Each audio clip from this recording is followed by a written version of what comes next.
বাংলাদেশে ইতিমধ্যে যে একটি কথা অতি আলোচিত সমালোচিত যে ডক্টর মোহাম্মদ ইউনূস জাপানের টোকিওতে ইম্পেরিয়াল হোটেলে একটি উদ্বোধনী অনুষ্ঠানে যে বাংলাদেশের নির্বাচন নিয়ে যে একটি মন্তব্য করেছেন যে একটি মাত্র দল শুধু নির্বাচন চায়। আসলে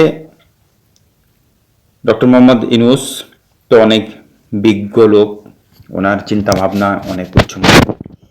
আমি ইউনূস স্যারকে নিয়ে কোনো বিরূপ মন্তব্য করতে চাই না, কিন্তু উনি এটা কোন অর্থে বলেছেন এটা একটু বোঝার চেষ্টা করলাম।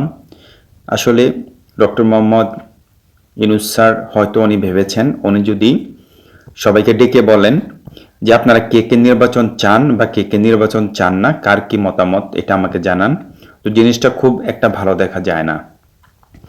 তো উনি যখন জাপানে গিয়েছিলেন, উনি যখন টোকিওতে অবস্থান করছিলেন তার কিছুদিন পরেই 2 জুন তো ঐক্যমত কমিশনের সাথে সকল রাজনৈতিক দলের বৈঠক ছিল। তো উনি এটাকে মাথায় রেখেই ওইখানে টোপ দিয়েছেন যে আমি যদি এখানে একটা টোপ দেই তাইলে ওইখানে আমাকে সবাই জানাবে কে নির্বাচন কিভাবে চায়। উনি এটাই করেছেন। ইউনূস স্যার ওইখানে, যেহেতু ওনার কাছে সুনির্দিষ্ট কোনো কেউ এ পর্যন্ত কেউ জানায়নি, কোনো রাজনৈতিক দল বিএনপি ছাড়া তো এ পর্যন্ত কেউ দাবি জানায়নি যে আমরা নির্বাচন চাই, তো উনি এজন্য বলেছেন যে একটি মাত্র দল নির্বাচন চায়।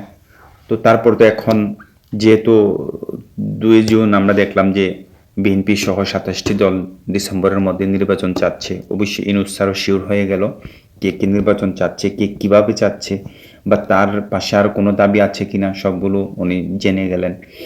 তো আশা করি ইউনূস স্যার খুব দ্রুত নির্বাচন দিয়ে দেশকে একটি গণতান্ত্রিক পথে এগিয়ে যেতে সাহায্য করবেন।